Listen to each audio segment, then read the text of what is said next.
It was New Year's Eve, and just as the clock ticked closer to midnight, the front door swung open and my Uncle Graham stepped inside without warning.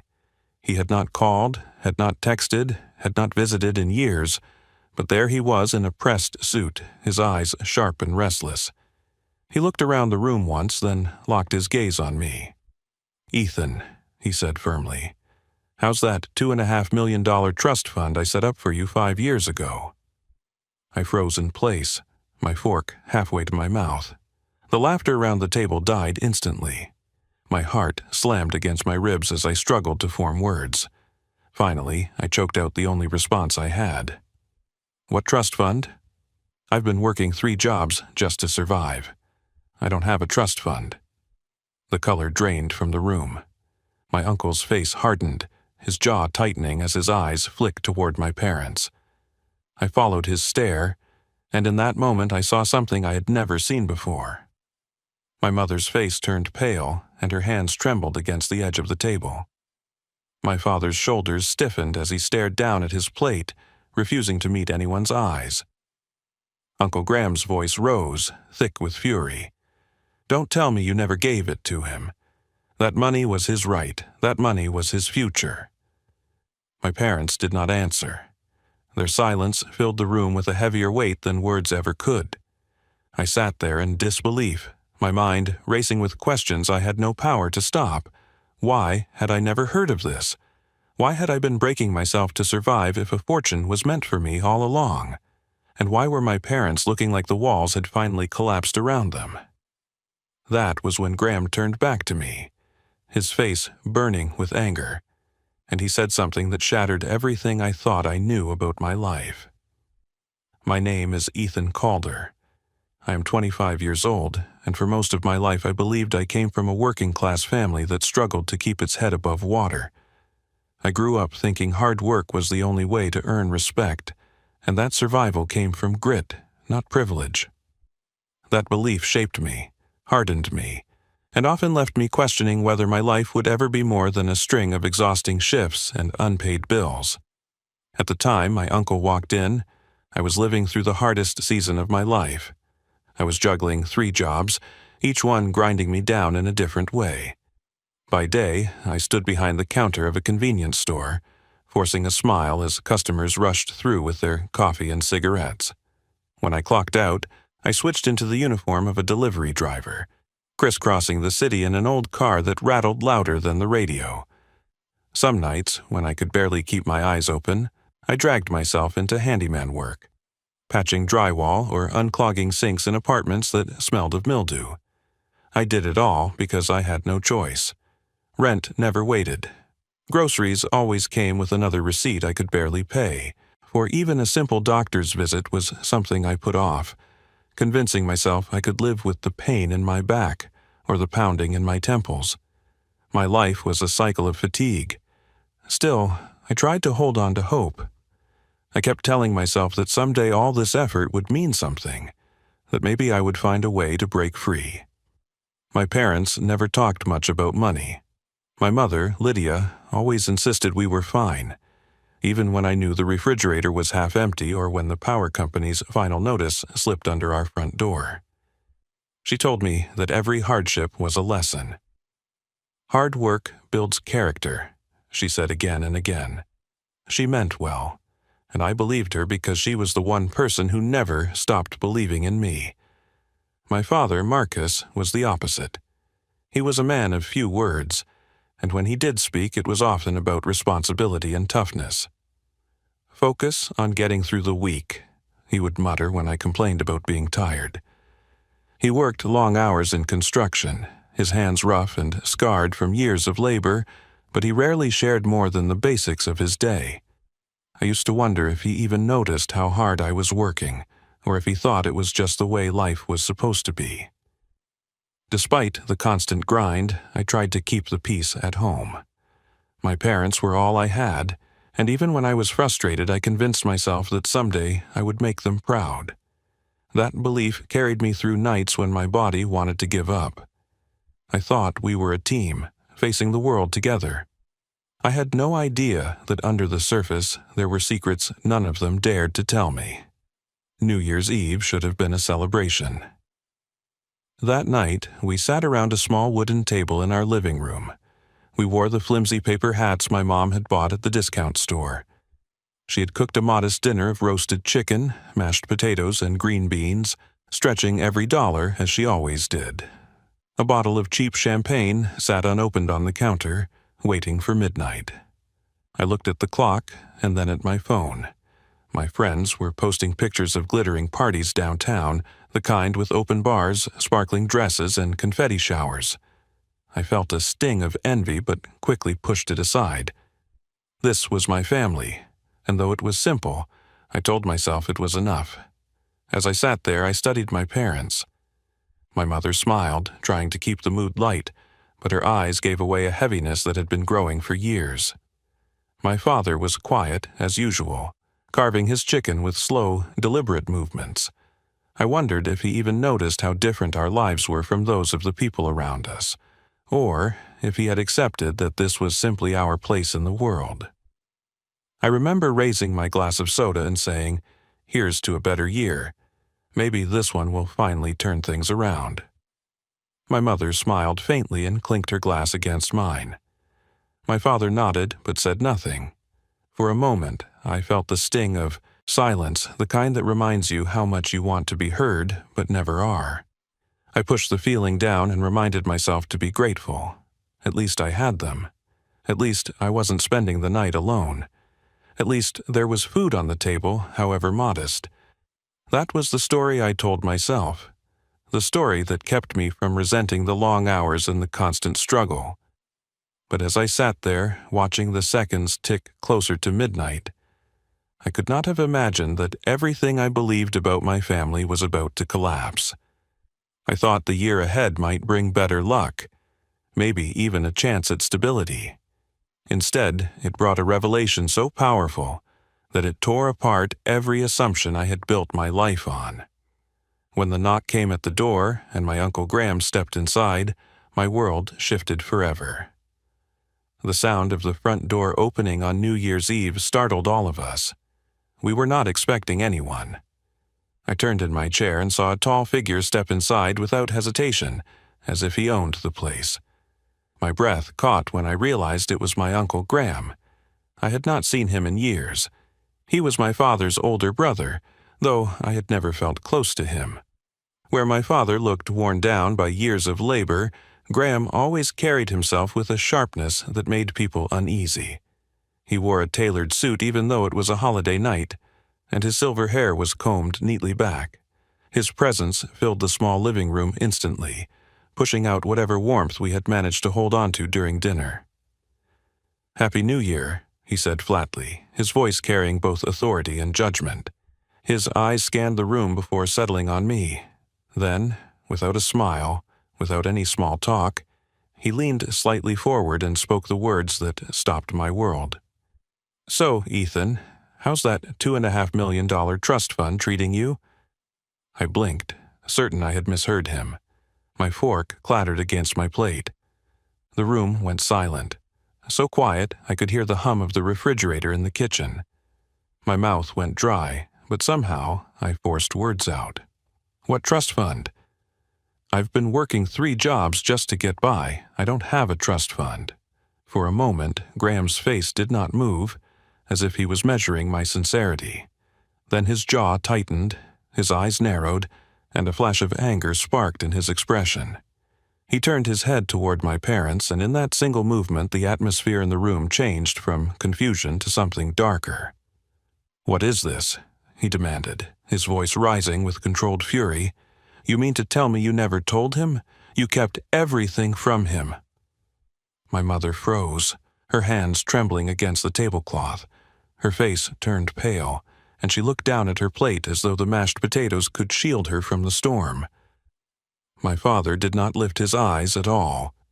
He carved his chicken slowly, mechanically, refusing to acknowledge the words that had just been spoken. I looked at them both, my heart hammering. "Mom? Dad? What is he talking about?" Neither of them answered. My mother opened her mouth as if to speak, but then shut it again, shaking her head slightly. My father cleared his throat, but no words came. Graham's voice cut through the silence like a blade. 5 years ago, I set up a trust fund for Ethan. $2.5 million. It was his inheritance, his future. And you mean to tell me you let him break his back for scraps while you hid it from him? I stared at my parents in disbelief. Is this true? You knew about this. You knew, and you said nothing while I worked nights and slept in my car between shifts. My mother whispered, "Ethan, please." But her voice broke and faded away. My father still refused to look at me. His silence was louder than any words. Anger surged in my chest, flooding through me in a way I had never felt before.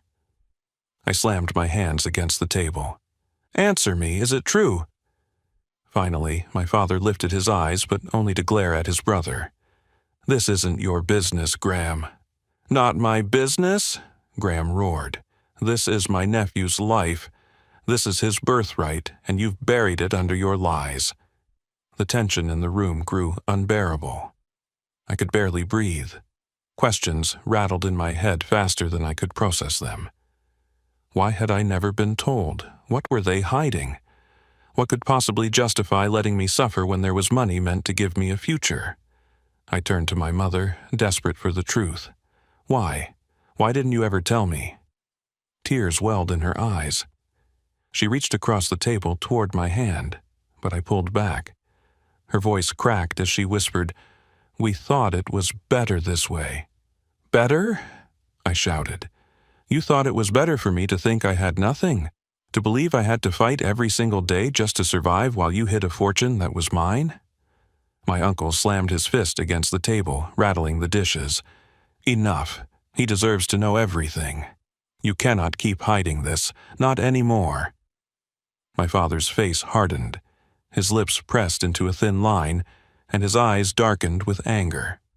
For the first time in my life, I saw fear in his expression, too. He had always been a quiet man, but now he looked cornered. I could feel the air in the room thick with unspoken words. My uncle's fury, my mother's guilt, my father's silence. It all built into a storm that was about to break. I knew, deep down, that whatever secret they had kept from me was bigger than just money. There was something else, something hidden behind years of silence and half-truths. I pushed back my chair, standing up so quickly it nearly toppled over. "I'm not a child anymore. Stop protecting me. Stop lying to me. Tell me the truth." My voice shook with rage and desperation. My chest rose and fell as if I had run a marathon, but I would not back down. I had spent my life staying quiet, working hard, accepting scraps while believing that was my destiny. Not anymore. My uncle rose to his feet as well, towering over the table, his voice thunderous. "He's right. He's old enough. And you cannot keep him in the dark any longer. The truth will come out tonight." My parents sat frozen, pale and trembling. For a moment, the only sound was the ticking clock on the wall, each second stretching into eternity. I knew something irreversible was about to be revealed, something that would tear apart the only life I had ever known. The air in the room felt suffocating. My Uncle Graham's words still echoed like a hammer striking steel, and my parents sat in silence, trembling under the weight of his accusations. I stood at the edge of the table, fists clenched, heart racing, my voice raw from demanding the truth. I could no longer sit still. For years I had obeyed their lessons, believing every word they told me about hard work, sacrifice, and humility. I had convinced myself that my exhaustion was noble, that the blisters on my hands and the bags under my eyes were proof I was building character. Yet here I stood, suddenly confronted with evidence that my entire life had been built on deception. The people I trusted most had kept me in the dark. I took a step toward them. "I want answers, not later, not tomorrow, right now. You let me break myself for years while you watched. You owe me the truth." My mother shook her head as tears rolled down her cheeks. "Ethan, please," she whispered, her voice trembling. "This is not the way you should find out." "Find out what?" I shouted. "That my life could have been different? that I didn't have to sleep in my car between shifts, that I didn't have to eat ramen every night while a fortune was sitting somewhere with my name on it. What else have you been keeping from me?" My father finally looked up at me. His eyes were cold, his jaw stiff. "You are my son. That is what matters. I gave you a roof. I gave you food. I taught you what it means to fight for survival." I felt anger boil in my chest. "You gave me silence. You gave me lies. That's what you gave me." Graham stepped closer to me, his hand firm on my shoulder.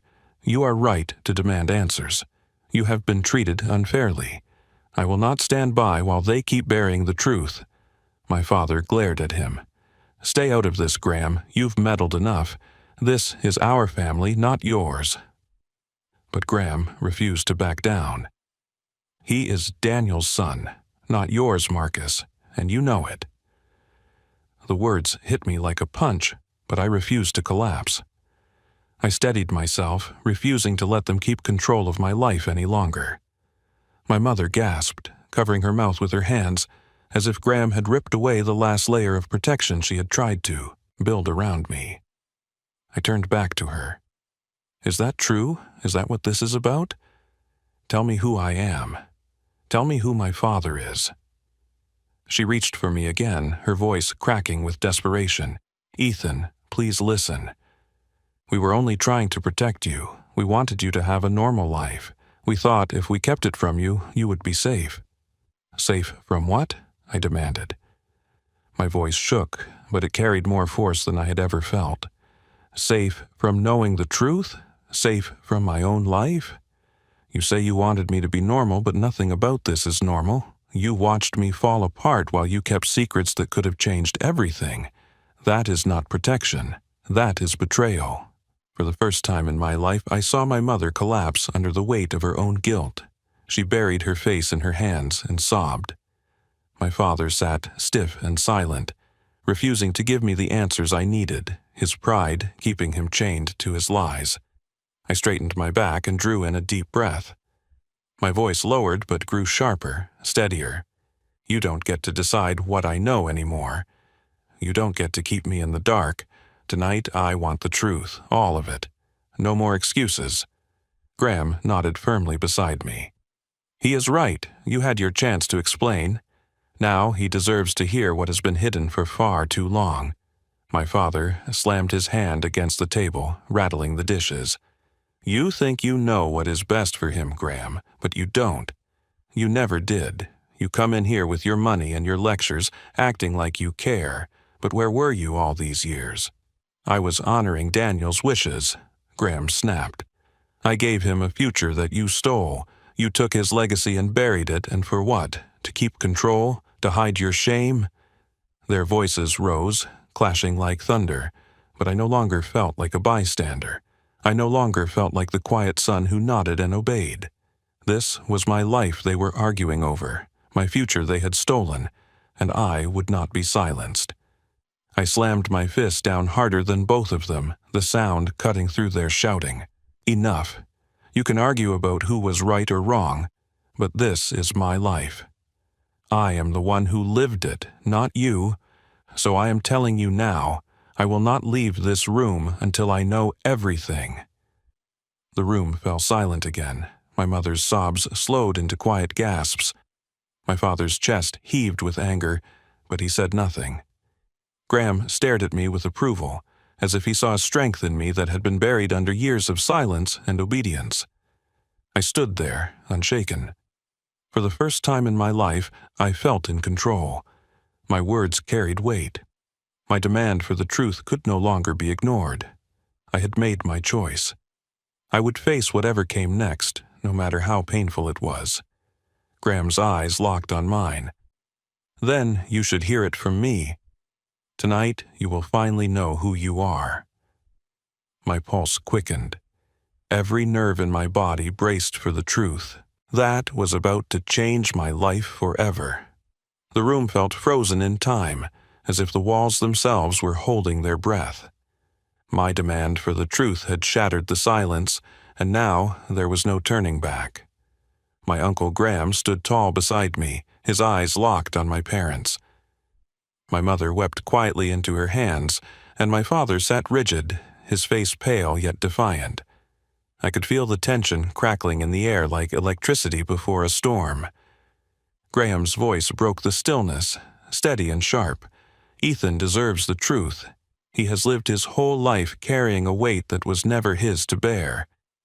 Tonight, he learns who he really is. My chest tightened. I gripped the back of my chair to steady myself, bracing for words that I knew would change me forever. My mother's shoulders shook, and she whispered through her tears, "Please, Graham, don't." He ignored her plea. His eyes never left mine. "Ethan, Marcus is not your biological father." The words struck with the force of a hammer. My knees weakened, and for a moment I thought I might collapse. Every memory of my childhood, every lesson, every stern glance, every struggle, suddenly twisted into something unfamiliar. I turned to my father, or the man I thought was my father, searching his face for denial, for anger, for anything to suggest this wasn't real. But Marcus sat stone still, refusing to argue. His silence confirmed everything. I stumbled backward, shaking my head. You're saying the man who raised me isn't my father." Graham stepped closer, his voice firm. "Your real father was my brother, Daniel Calder. He was a good man, Ethan. He loved you before you were even born. He wanted to give you everything he never had." My heart pounded so hard I could hear it in my ears. The name sounded distant and familiar all at once, like a shadow I had always known but never understood. "Daniel," I whispered. "Why have I never heard about him?" My mother finally lifted her face, her eyes red and swollen. Her voice shook as she tried to explain. "Because Daniel died before you were old enough to know him. He was your father, Ethan. He was the love of my life. But after his accident, I married Marcus because he promised to raise you as his own. I thought it was the best way to give you a stable family." I staggered back as the truth unraveled. My chest burned with betrayal. "You lied to me my entire life. You made me believe Marcus was my father while you hid the truth about the man who actually was." My father's voice finally cut through, deep and unyielding. "I raised you, Ethan. Blood doesn't change that. I put food on the table, I gave you discipline, I kept you alive." I snapped, my voice raw with anger. "You kept me alive, but you also kept me blind. You let me believe a false story about myself while I struggled every day, and all the while, there was a trust fund waiting for me. Money my real father left me. You let me suffer while you buried his legacy." My uncle's face burned with fury as he pointed directly at Marcus. "You robbed him of his inheritance. That money was meant to give him a life Daniel dreamed for him. You let him scrape and bleed for years while you sat in silence." Marcus's face hardened, but his eyes flickered with guilt. He needed to learn the value of hard work. Money makes people soft.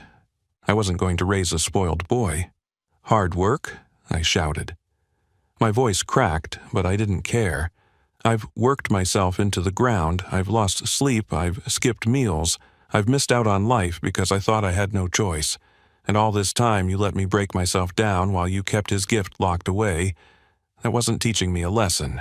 That was cruelty." My mother reached for me, tears spilling down her cheeks. "We thought we were protecting you from disappointment. We thought if you grew up without knowing about the money, you would learn strength. We thought it was the only way." I pulled away, my throat raw. "Protecting me? You didn't protect me. You stole from me. You stole my chance to know who I really was. You stole my right to know my father." Graham's voice softened, though his anger still burned. "Daniel loved you, Ethan. He told me to make sure you had everything you needed. That trust fund was his promise to you. He wanted you to grow into the man he knew you could be, and I will not let that promise be buried any longer." I looked at Marcus, the man who had raised me, the man I had called father all my life. "Why? Why would you do this to me? Was it jealousy? Was it control? Did you ever even love me?" his face twisted with pain, but his words were steady. I raised you as my own. That was love, Ethan. Maybe I made mistakes, but everything I did to keep you strong. I shook my head, tears stinging my eyes. You kept me strong by breaking me. You kept me blind so you could play the role you wanted. You never gave me a choice. The truth stood in the air between us, heavy and undeniable. My real father was gone. My inheritance had been hidden. The man I trusted most had built my life on lies. I felt like the floor had disappeared beneath me, leaving nothing but freefall. Yet, in that moment I also felt something else. Resolve. The truth was mine now. No more silence, no more secrets. I was no longer the obedient son who accepted hardship without question. I was Daniel's son, and his legacy would no longer be denied. As fireworks exploded outside, rattling the windows with bursts of light, I stood taller. My life had just been torn apart, but I knew this was the night it would finally begin. The fireworks outside roared through the night sky, but inside that small living room, the celebration felt hollow. My life had just been broken open. I stood in the same house I had always known, surrounded by the same people I had always called family, yet nothing felt familiar anymore. My hands trembled as the truth settled deeper into my chest. Daniel was my father. He had left me a future, and the people who should have loved me enough to tell me had chosen silence instead. I sat down heavily in the chair I had pushed away minutes before. My legs felt weak, my chest tight. My mother reached for me again, but I pulled back. I wasn't ready for comfort, not from her. Not when her silence had cost me so much. She lowered her hand slowly, tears spilling freely down her face. I could tell she wanted to explain, to soothe, to hold me the way she did when I was a child, but the distance between us was too wide now. My father, no, Marcus, sat across from me. He was not crying. He rarely showed emotion, but tonight there was something in his eyes I had never seen before. Guilt, yes, but also fear. He knew he no longer had the same hold over me. His authority, his silence, his lessons built on hardship.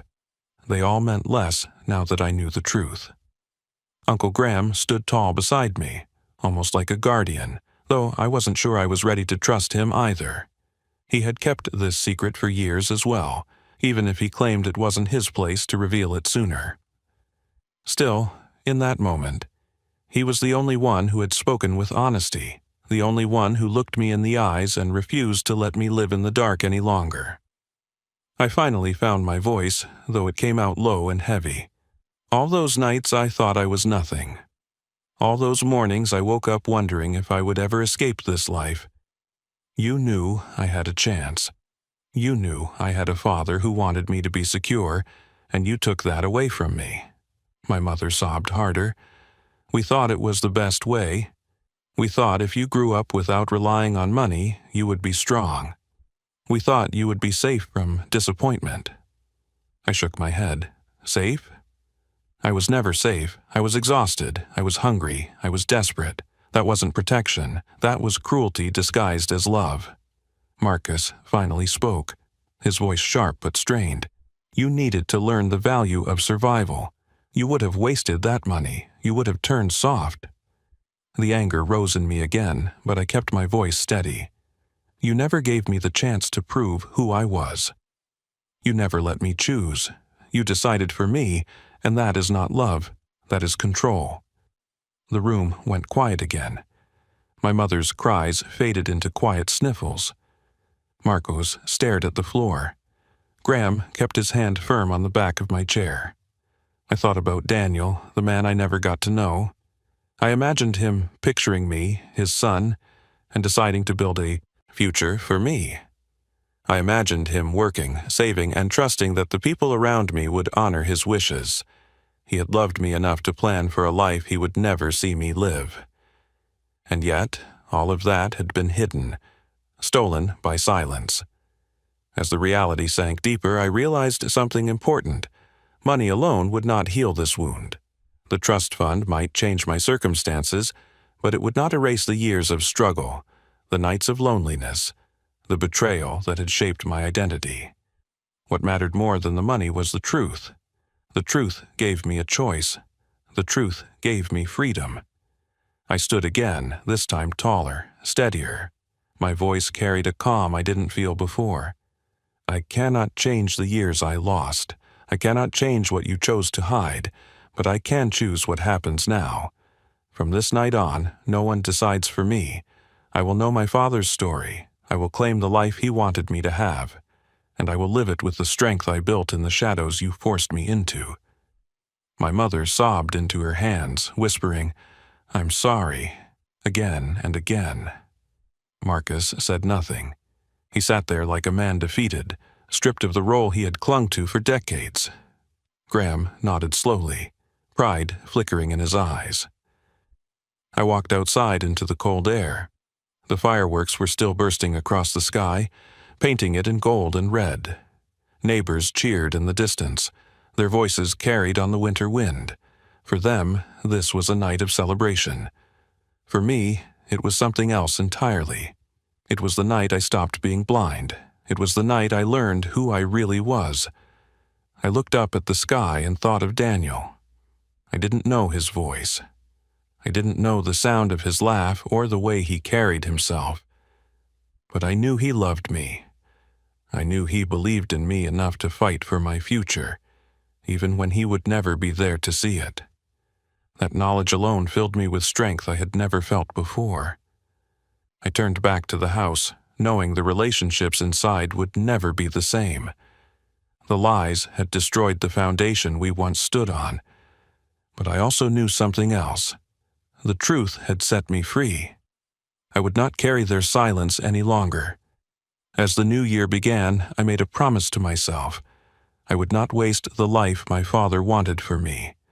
I would not bury the truth again, and I would never allow lies to define me. I faced the camera in my mind, as if speaking to anyone willing to hear me. Family is not about hiding secrets. Family is not about control. Family is about honesty. If you are keeping the truth from someone you love, believing it protects them, you are wrong. The truth might hurt, but lies will destroy, and I refuse to let lies define me anymore. The sky thundered again with fireworks, and for the first time in years, I felt a sense of beginning.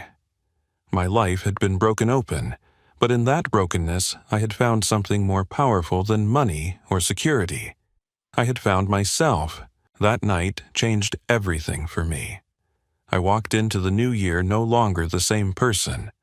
I carried anger, yes, but also clarity. The truth gave me the chance to start over, to reclaim the life that was meant for me, and to finally step out from the shadows of lies. If this story reached you, if it made you feel something, I want you to take a moment to reflect on your own life. Ask yourself, are there truths you're holding back from someone you love, believing it is protection? Or are there questions you've been too afraid to ask? Sometimes one conversation can change everything. Thank you for listening to my story. If it moved you, if you found yourself walking beside me through these moments, then do me a favor. Like this video, share it with someone who needs to hear it, and leave a comment below telling me what you would have done if you were in my shoes. I read every comment, and your words mean more than you know. And if you want to hear more stories like this, stories about truth, family, struggle, and strength, subscribe to the channel and turn on notifications. This is only the beginning, and I want you with me on this journey. Thank you for being here. Until next time, stay honest, stay strong, and never let lies define your life.